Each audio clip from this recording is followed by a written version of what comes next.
Donald Trump Zelensky और Putin एक मेज पर बैठकर बात कर सकते हैं। इसके कयास लगाए जा रहे हैं। जेलेंस्की इसके लिए तैयार है, लेकिन पुतिन की तरफ से कहा गया है कि ये मीटिंग तभी होगी जब मौजूदा बातचीत में नतीजे देखने को मिलेंगे।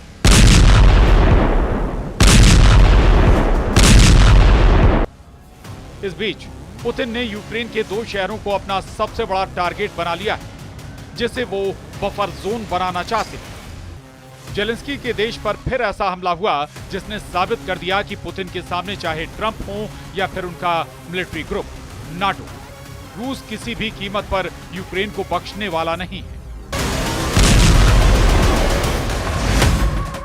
मंगलवार की रात को खार्किव पर ऐसा हमला हुआ कि आग बुधवार की सुबह तक दहकती रही।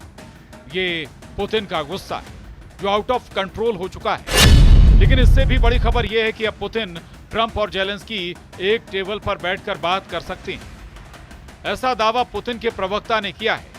दावा ये कि अगर युद्ध विराम को लेकर बात सकारात्मक तरीके से बढ़ती है तो ट्रंप, पुतिन और जेलेंस्की एक मेज पर बैठकर सब कुछ फाइनल कर सकते हैं। जेलेंस्की भी कह चुके हैं कि वो ट्रंप और पुतिन दोनों के साथ बात करने के लिए तैयार है। यूक्रेन के राष्ट्रपति जेलेंस्की का कहना है कि हमने रूस से संपर्क किया।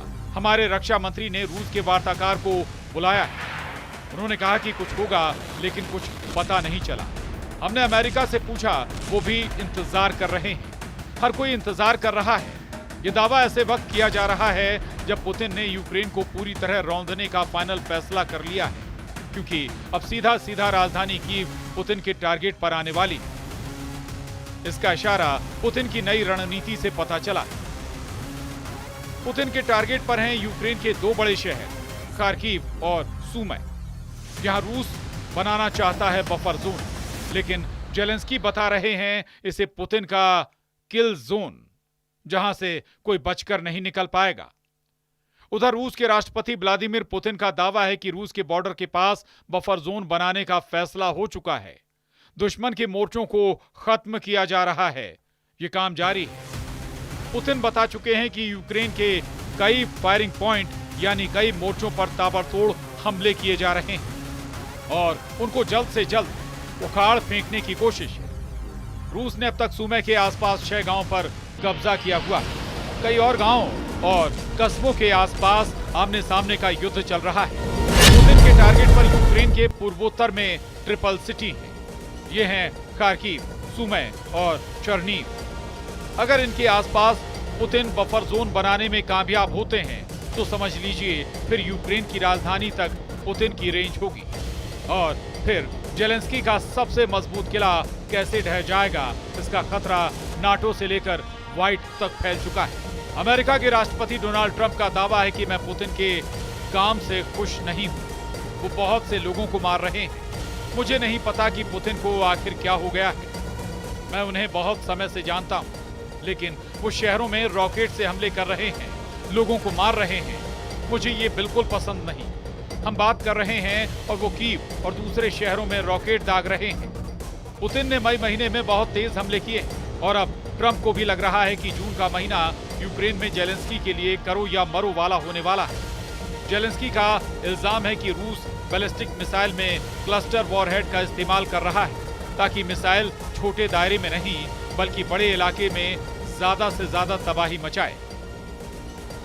पुतिन भी बताना चाहते हैं कि उनके पास यूक्रेन पर हमला करने के लिए हथियारों की कोई कमी नहीं है। रूस का अटैक जारी रहेगा और यूक्रेन जलता रहेगा। यूक्रेन इस वक्त पुतिन की मिसाइल पावर से बहुत ज्यादा घबराया हुआ है। रूस ने अब तक यूक्रेन पर 2 बहुत ही खतरनाक बैलिस्टिक मिसाइलों का ज्यादा से ज्यादा इस्तेमाल किया।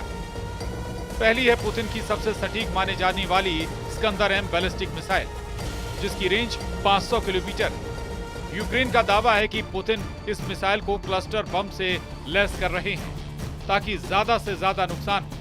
ये 1 सेकंड में 2000 मीटर की रफ्तार से हमला करती है, यानी इसको रोकना किसी भी मामूली एयर डिफेंस सिस्टम के लिए नामुमकिन है।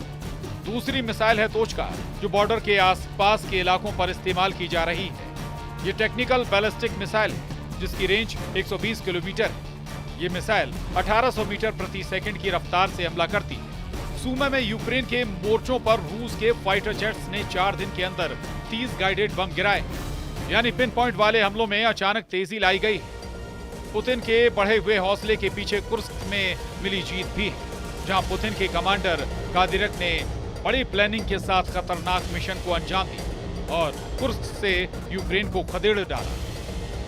कुर्स्क में युद्ध के दौरान जब पुतिन के बड़े बड़े जनरल जूझते हुए नजर आए, तब कादिरक ने कमान संभाली और पुतिन को जीत का वो तोहफा दिया जिसका पुतिन को 6 महीने से इंतजार था। रूस का अभी यूक्रेन के 4 बड़े इलाकों पर कब्जा है। इसमें डोनेस्क, लुहांस्क, जपोरिजिया और खेरसोन तक का इलाका है, यानी पूरे पूर्वी यूक्रेन पर इस वक्त पुतिन की आर्मी का कंट्रोल है। क्राइमिया को मिलाकर ये यूक्रेन का करीब 20% हिस्सा है जिसे पुतिन नहीं छोड़ेंगे। ये यूक्रेन पर उनके हमले बता रहे हैं। यूक्रेन के एक मिलिट्री ऑब्जर्वर कॉन्स्टेलिन मैशोवेस का दावा है कि रूस बहुत धीरे धीरे सूमे की तरफ बढ़ रहा है।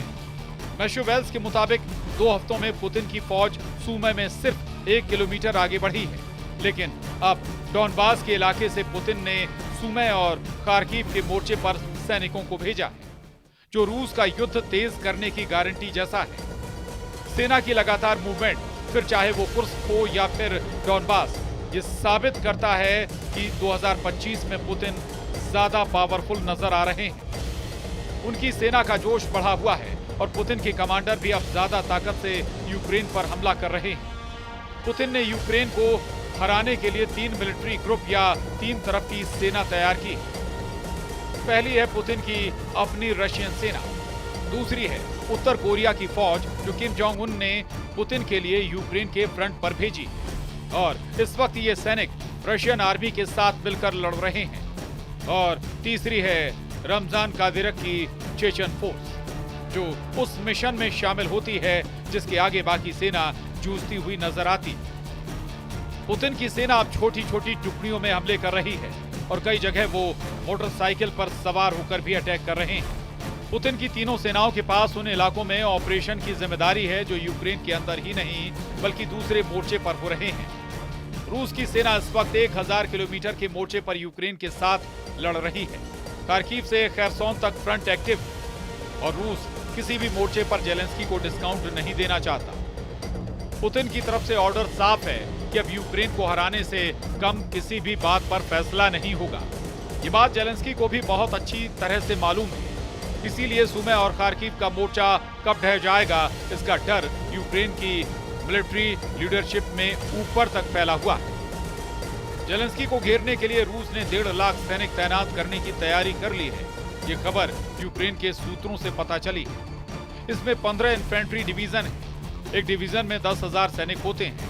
अगर ऐसा हो रहा है तो साफ है कि पुतिन सीज फायर नहीं, अब यूक्रेन पर डबल फायर करना चाहते हैं। पुतिन पहले ही बता चुके हैं कि उनकी लड़ाई यूक्रेन से ज्यादा नेटो की सेनाओं से, जो इस वक्त जेलेंस्की के युद्ध को तेज करने के लिए यूक्रेन में मौजूद है। अब सवाल है कि जब 1.5 लाख नए सैनिकों को शामिल करने के बाद बराबर की टक्कर होगी तो यूक्रेन को कितना नुकसान होगा, क्योंकि इस वक्त जब रूस के सैनिकों की तादाद कम है तब भी यूक्रेन हर मोर्चे पर जूझता हुआ नजर आ रहा है। सवाल है कि जेलेंस्की को 1.5 लाख नए सैनिक घेरेंगे तो तस्वीर क्या होगी, क्योंकि रूस कम सैनिक होने के बावजूद यूक्रेन पर भारी पड़ा है। रूस ने 3 साल के युद्ध में यूक्रेन में जिन जिन इलाकों में कब्जा किया है उसे लेकर दोनों तरफ हजारों नहीं लाखों सैनिकों की मौत हुई। ये दावा तो खुद यूक्रेन की तरफ से भी किया जाता है, लेकिन जेलेंस्की को साफ लग रहा है कि नए 1.5 लाख सैनिक अगर उतरेंगे तो 4 शहरों पर मुसीबत टूट सकती। पहला है पूर्वोत्तर में खार्किव और दूसरा सूमे, तीसरा है दक्षिण पश्चिम की तरफ ओदेसा और चौथा उत्तर में राजधानी कीव। इन चारों शहरों को बचाने के लिए जेलेंस्की को और मदद चाहिए होगी, फिर चाहे वो नेटो हो या फिर कोई और जरिया। जेलेंस्की के लिए फायर पावर बढ़ाना मजबूरी बन जाएगा और उसके बाद उनके सामने अमेरिका के आगे भी हाथ फैलाने के अलावा कोई रास्ता नहीं बचेगा। पुतिन बार बार बता रहे हैं कि उनके गुस्से में जेलेंस्की के लिए रहम की कोई जगह नहीं। पुतिन का सिर्फ एक मकसद है, नेटो का सरेंडर और यूक्रेन के टुकड़े।